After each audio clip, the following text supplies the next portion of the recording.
time is now 8 o'clock.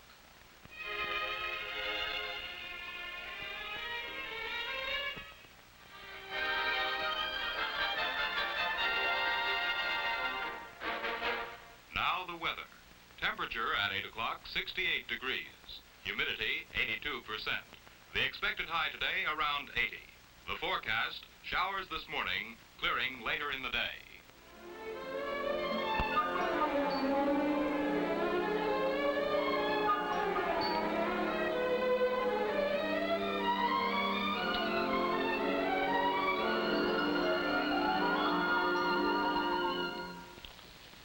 That's radio for you, close to every member of the family. We awaken to it in the morning, we set our clocks by it, we dress according to the weather reports. We listen to radio for news, for entertainment. It keeps us informed every minute of every day. Most of us depend upon radio more than we know. I know because radio has been my life. My name is Harold Fellows. I'm president of the National Association of Broadcasters. You know, it seems to me the role of radio is underscored by a recent survey which shows that most people in an emergency would turn first to radio to learn the facts. Radio has reached this present place of importance in our lives in a comparatively short span of years. It burst upon the national scene in 1920 with an impact that is being felt more year by year. Radio provided a thread that has drawn the country together. The city dweller and the farmer came to know each other better. News and special events broadcasts have given a sense of participation in the great events of the time. With the speed of light, a handful of crystal set owners learned that Warren G. Harding had been elected president over James Cox, and an exciting new era in communications began. 4 years later, radio gave the American people a glimpse of a presidential convention with a realism they'd never had before. Cold print could never begin to describe a scene like this. Alabama cast 24 votes to Underwood. 1928, Smith versus Hoover. Radio continued to develop a splendid tradition of public service, bringing the candidates directly to the voters. People came to recognize the voice of Herbert Hoover, college-trained engineer. And physical strength, and the world should know that if we are to have peace. And the voice of Al Smith from the sidewalks of New York. And I deny it emphatically, and I state from this platform. Now it's 1933. In this time of despair, radio transmitted a new, encouraging voice. Let me assert my firm belief that the only thing we have to fear is fear itself.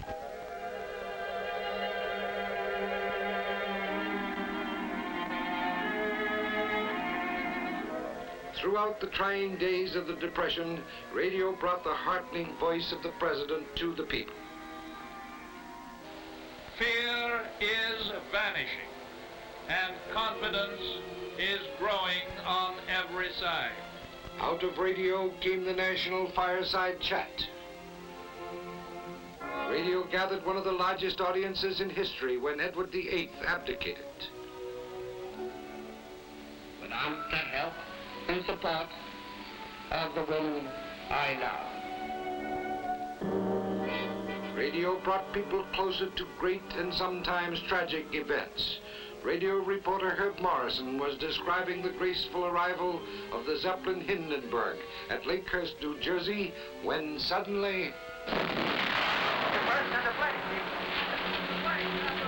Get it started. It's crashing, and it's crashing. It's crashing terrible. Oh, my, get out of the way, please. It's bursting in. 4 years later, radio reporter John Daly made this shocking announcement. We interrupt this program to bring you a special news bulletin. The Japanese have attacked Pearl Harbor, Hawaii by air. President Roosevelt has just announced.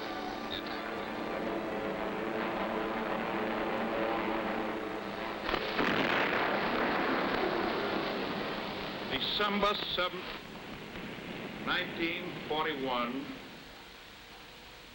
a date which will live in infamy. During the war, radio rose to new heights, proved it was indispensable, with its reports from the battlefronts.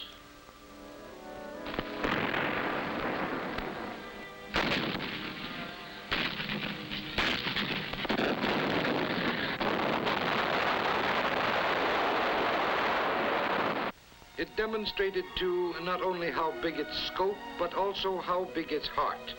These British children were sheltered in the United States during the war, an ocean away from their families, but radio spanned that ocean. Hello, Mum. Hello, Doreen. What's this pink dress you've got on? Who gave you that? bought that for me. Did she? Yeah. Did you get the cable and the present for your birthday? Yeah.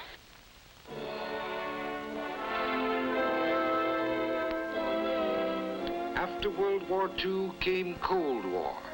The free countries looked to the United States for leadership, and it became more vital for the American people to be informed of happenings all over the world. Radio responded to the challenge by increasing its news coverage.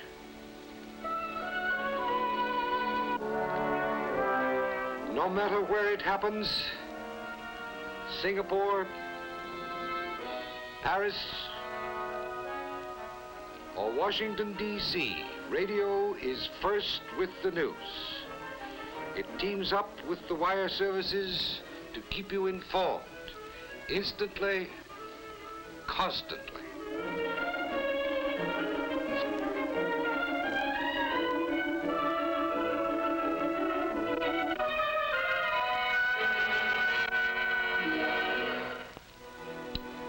And with the election of Dwight D. Eisenhower, a new dimension was added to radio's record of public service. President Eisenhower was the first to permit his news conferences to be broadcast. Thus, radio became vital to America. It has tuned us into the world and national news. As it grew, it became the very heartbeat of the community. And today, for hundreds of communities, the local radio station is the only source of immediate news. In recent years, the number of radio stations has more than doubled. Radio's voice reaches everywhere throughout the land, into almost every car, into almost every room where people live and work. One of radio's functions is to act as sentinel, to warn the country in event of air attack. Your local station is part of the warning system called CONELRAT. Here's how it works. If there's an attack, your station will remind you to tune in the CONELRAT frequencies 640 and 1240. On those frequencies, authorities will broadcast instructions as to what to do.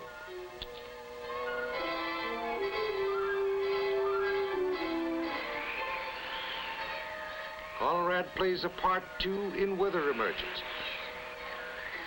It alerts the people when a storm is approaching, a blizzard, hurricane, or tornado.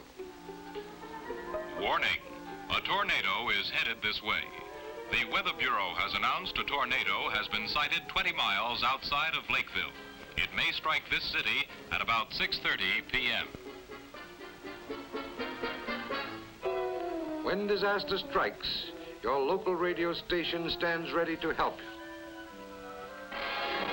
Recently, radio reporters in mobile units risked their lives in Dallas, in Kansas, in Missouri, going out into the raging storm.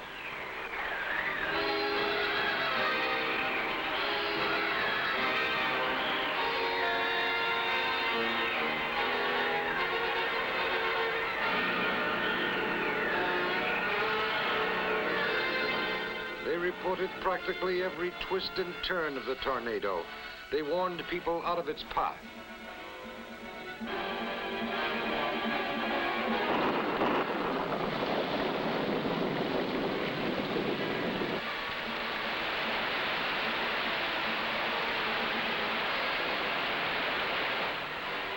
During the floods of California, Oregon, and Connecticut, radio stations turned over their facilities for search and rescue work. Radio helped in cleanup and relief operations.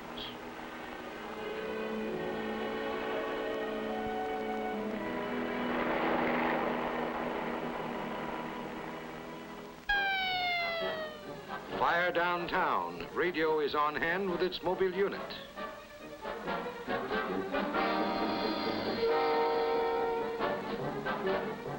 The studio on wheels has enabled radio to be present at practically any news event, from a political speech to a fire like this.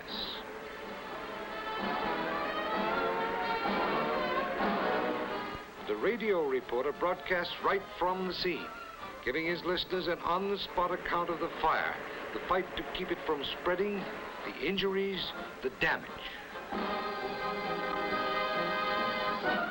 When the fire is under control, a first-hand report from the chief.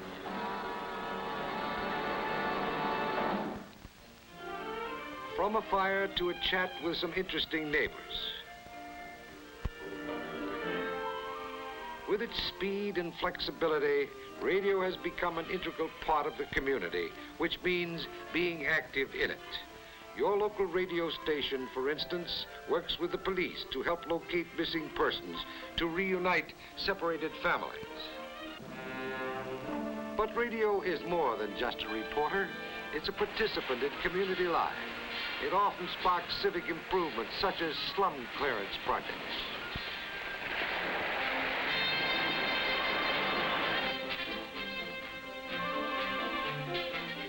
In Washington, D.C., radio recently led a drive to clean up the Potomac. A Cleveland, Ohio station initiated a plan to relieve midtown traffic congestion. In New Haven, Connecticut, a local station was responsible for getting a ramshackle school rebuilt. In many communities, radio points the way. We all know the importance of education. And so, even at the expense of a tax increase, we owe it to ourselves and our children to build a new school in the Latham section. Fight against cancer, Red Cross drive, somebody dying and a rare blood is needed, radio to the rescue. This is an urgent appeal for type AB negative blood. We've come to take for granted countless other services performed by radio, like broadcasting traffic bulletins. But we'd be lost without them. Reporters in helicopters get a bird's eye view of traffic conditions and relay them to the crawling motorist.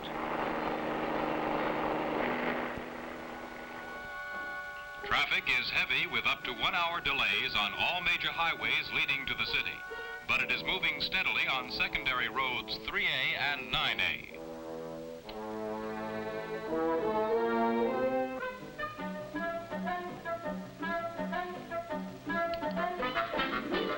Out of the tangle, into the clear. Radio also acts as your community bulletin board. This is your KNAB Community Bulletin Board. The Madison Junior High monthly PTA meeting is scheduled for 7:30 tomorrow night. On Saturday, the Lions Club holds its annual picnic at 7 Mile Run. Saturday night, a social at the First Methodist Church on Elm Street. And here's an item worth noting, the annual Fireman's Fair. It begins tonight and runs through Sunday.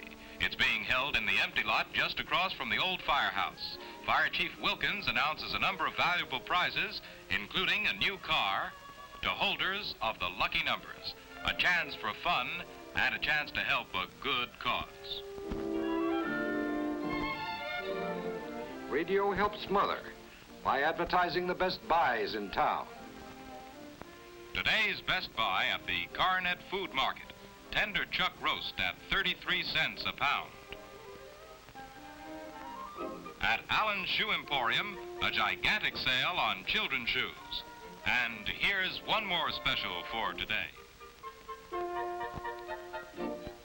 Radio helps her shop thriftily by keeping her informed of sales. All through the day and every day, your radio is ready to serve you. Wherever you travel, radio is doing its job. It's everywhere. On the farm, in the office, in the barber shop.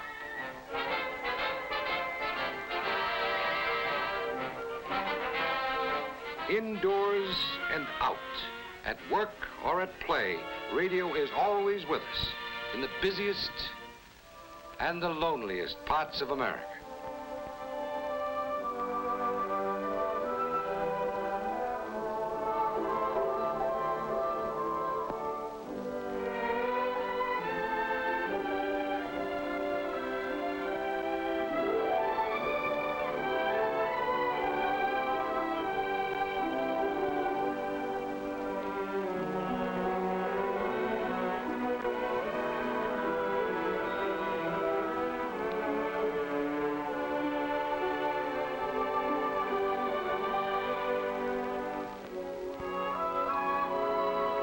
That's the story of radio service. Service to the family, to the community, to the whole country.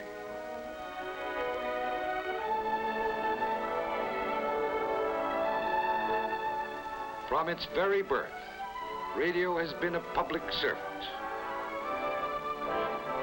It will continue its dedicated service throughout the years to come.